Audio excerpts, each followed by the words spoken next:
Hey guys, what's up? It's JR Cuber, and in this video we have another unboxing from Puzzlcrate. This is the May box, so let's go ahead and open it up and see what's inside.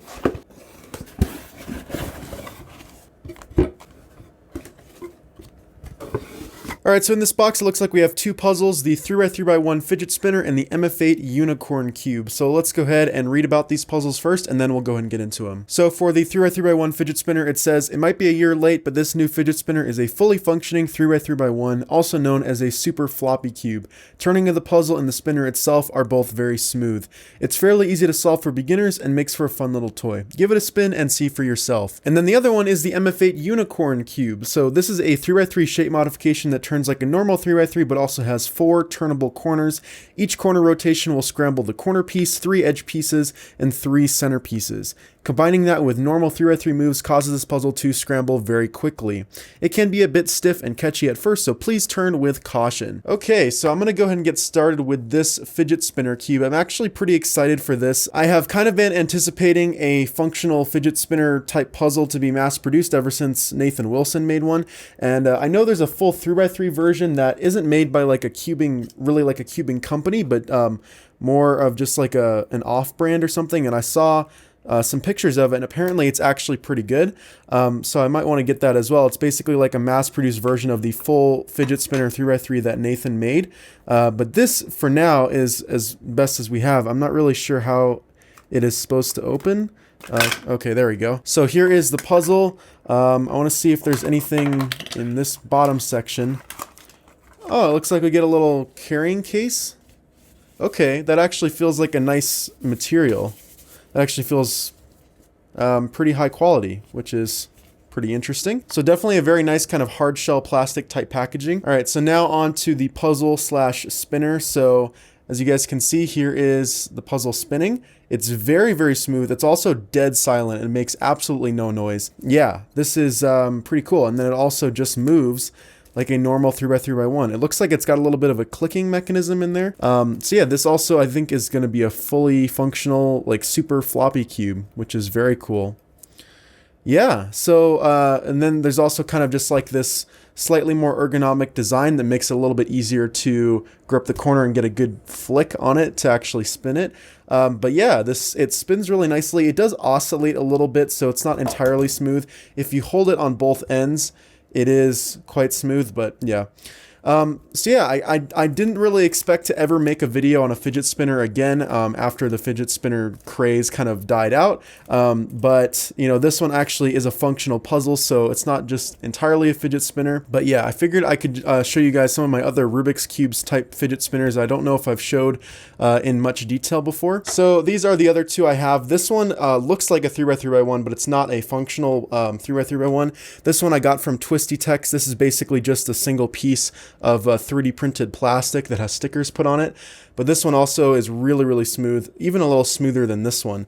And then this one is like a 1x1 shaped fidget spinner that Red KB made. So this is from his shop. And so basically you hold it by the corners and then it spins like that. This one is by far the coolest looking one for sure. So I figured I'd just go ahead and scramble this up a little bit. 3x3x1s are not difficult puzzles to solve at all, but you know, I figured I could do a little solve for you guys. Yeah,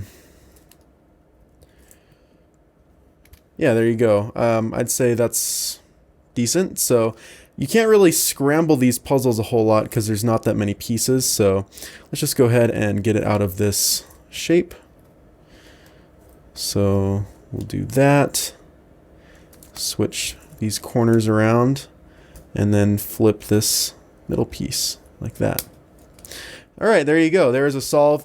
Turning is not bad. So yeah, all around, this is a pretty fun little toy thing to mess around with. It kind of has a double function. You can solve it just as a fun little puzzle and then spin it as well. So pretty cool. Anyway, that is the 3x3x1 fidget spinner from Chi. So let's go ahead and move on to the other puzzle in this crate, which is the MF8 Unicorn Cube. So I saw this on the cubicle a little while ago and it was really intriguing. It looks kind of like a simpler version of the 3x3 dreidel, but you know, it kind of incorporates that corner turning movement with the normal 3x3 turns as well. But it's not on every single corner, it's only on 4 corners, so it definitely makes it a lot simpler, I would imagine. I don't think it's going to be too tricky tricky to solve, but I could be wrong about that. Definitely pretty dusty right out of the box, but that's not a very big deal. Anyways, let's go ahead and turn it. So it turns like a normal 3x3, as you can see. Definitely pretty crunchy. Doesn't really feel catchy. Yeah, I can actually move relatively quickly on this, and it doesn't feel too catchy at all. Just a hair though, these corner sections, yeah, these are pretty catchy and pretty stiff. Not all that stiff, but just a bit more catchy than the normal 3x3 turns. And then of course, when you're turning these, sometimes you put a little bit too much pressure on one of these corners and it kind of wants to turn as you are moving it. So I don't think, oh yeah, see, that's definitely catching quite a bit. I don't think there's any kind of way this can jumble. Yeah, it doesn't appear to be so. So that's definitely going to make it a lot easier as well. But yeah, there's really not all that many pieces to kind of pair up, so I don't think it's going to be that tricky. Overall though, it feels like a pretty nice puzzle. The turning quality is pretty much what I'd expect from MF8. It's nothing great, but it's definitely very usable. So let's go ahead and scramble this puzzle up. Oh, wow, something I totally did not realize is when you turn the corners, you're going to make it so they're not turnable anymore. So I wonder what would be the best way to start. I think maybe starting just by offsetting all the corner sections to begin with, and then starting the 3x3 scramble, because you're not going to be able to actually move the corner sections around unless you get kind of like certain things in position like that. Now I can turn this, but you kind of have to line it up a little bit. So like for example, all the centers need to be lined up. So I'd have to rotate this in there, and now I can turn that. Yeah, okay. Alrighty though, it's looking pretty scrambled. Maybe we'll try and get one more corner twisted in there. So maybe something like that. Gotta get another edge in there. So there we go. Now we can align that up and then turn it. We'll turn it twice. Okay. Scramble this up some more.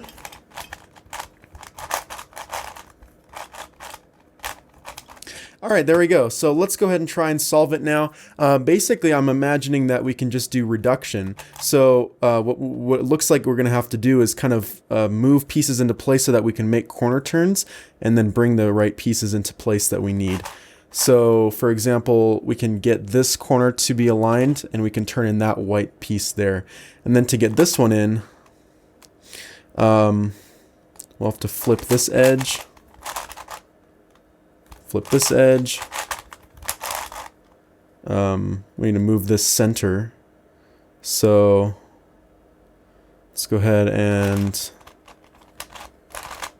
move that center like that. And now we can turn in that white piece. Okay, that also solves the white edge. I don't know if we should do it kind of like layer by layer. I think what I'll go and try and do is start by reducing the centers and then move on to the edges. So for example, here it looks like we just need to rotate this center around, and then rotate this edge around,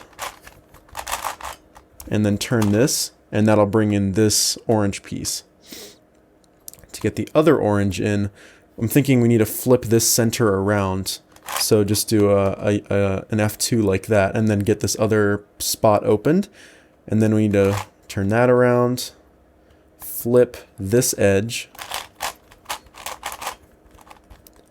and then turn that center in. Okay, now we can move on to blue. This, let's turn like that. And I want to turn this around to preserve this. And flip this, another edge in there. And then we can fix that. Okay, so we have one of our blue centers in. To get the other one in, it's going to come from back here. Okay, it looks like we need to kind of like rotate this up into the top and then move in like another buffer piece kind of, because I don't want to mess this up. So perhaps we can turn it over here actually, then move this into place. Move this into place. Flip that in. And now we can kind of do two at once. So now these two are in. It looks like we have a 3 cycle left. So we should be able to kind of... Actually, you know what I want to do is... I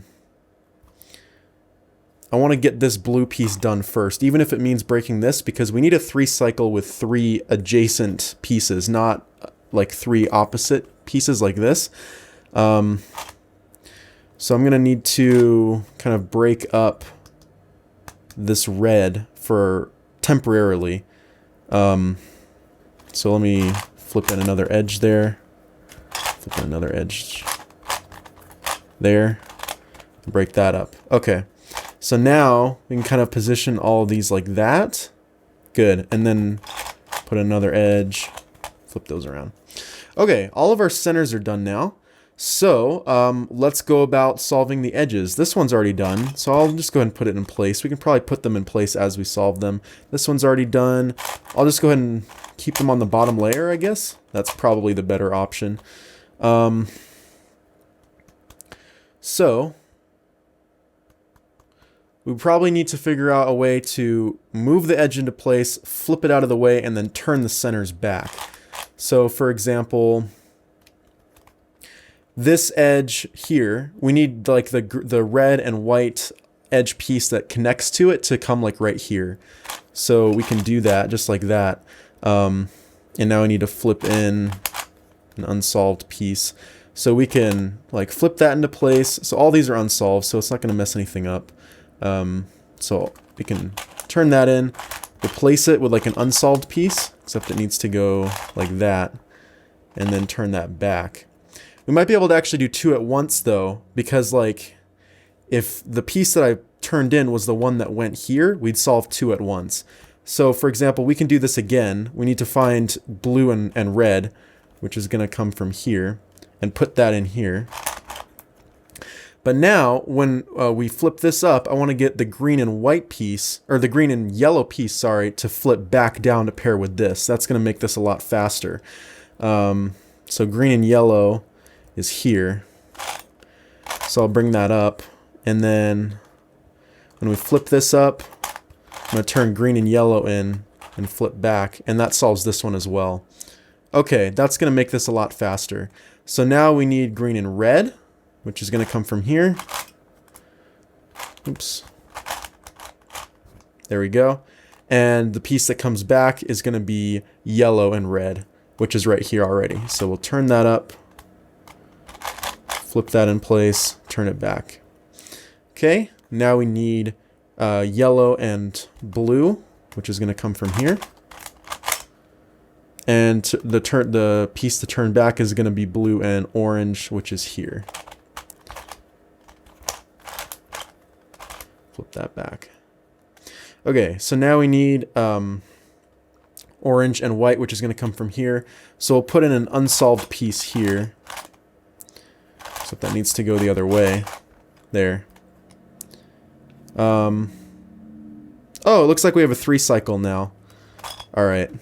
That will make this a whole lot easier, I think. See, it does, but now I need... it's going to mess up our centers. So, I don't think there's a 3 cycle we can do, unless there might actually be. So I might be able to here, let's go ahead and bring this in here. I might be able to bring that up, place it with that, bring that back. Yep, okay, that did it. Okay, no problems there. So now the cube is reduced, and we should be able to simply solve it like a 3x3.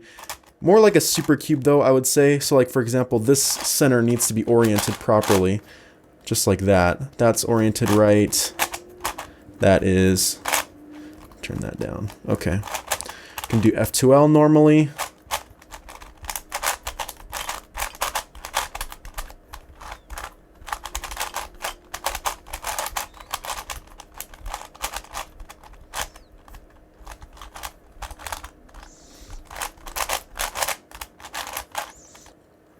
All right, and then we'll do our last layer. Oh, we have a corner rotated. Well, that is an interesting parody. Okay, let's see if we can get everything done down except for that last edge. So, I think we have a J-perm here.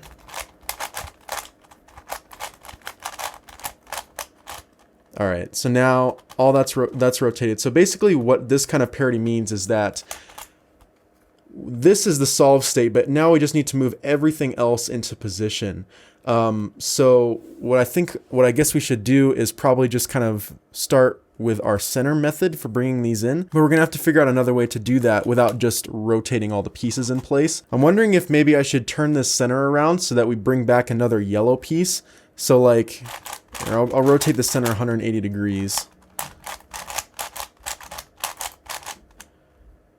Now when we rotate back, yeah, that just makes like a 2-cycle. So this still needs to stay like that. So now I think what we can do is rotate this portion up, say like right here, and bring this red piece in. So let's go ahead and flip the center.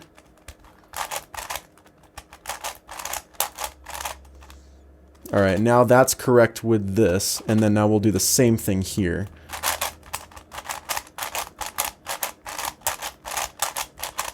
All right, so now all the centers are correct with the corner. Now I just need to get these edges correct. So we should be able to do that same 3-cycle that we did previously. So I'll bring in a solved edge here. This is gonna mess up our 3x3 stage, but we should be able to fix it afterwards.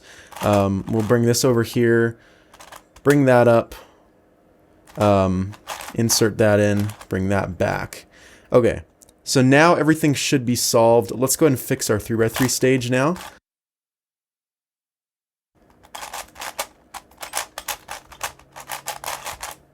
Oops. Yep, and it looks like that did it. There we go. The puzzle is almost solved. Oops, I totally forgot about center orientation. Let's just go ahead and fix that now. We gotta turn these two adjacent, so that's pretty easy.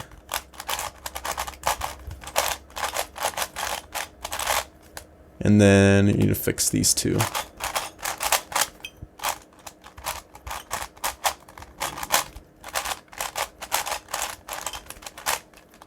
And there we go. The puzzle is now fully solved. All right, that wasn't all too bad. Yeah, the lack of like a whole bunch of pieces makes it a little bit easier to solve because there's not as many like parity problems really, and the parity that you do get, it's somewhat easy to fix. That really didn't take all that long, so yeah, I hope you guys enjoyed that. Again, I don't really do walkthroughs that often, so sorry if you guys had any problems following along with what I was doing. I was basically just kind of talking out loud with a little bit of what I was thinking, so I was basically trying to move as fast as I could. So yeah, I wouldn't really take that as like a full tutorial, but if you are able to solve it just from kind of watching what I did and replicating it, that's great. If you do have any problems with this puzzle, yeah, so anyway, that's really about it for this puzzle crate. So these are the two puzzles that we got. Really, really awesome puzzles. This one's quite a bit of fun to solve, really, and this one's just a fun thing to mess around with. So yeah, that's about it for this month's Puzzle Crate. If you guys like to check out Puzzle Crate, the link will be down in the description below. It's a $30 a month subscription service. You get puzzles sent to you every month. The link will be down in the description if you'd like to check it out. If you guys like this video, make sure to hit that like button, turn on notifications, and subscribe if you haven't already. Thanks for watching, guys. Bye.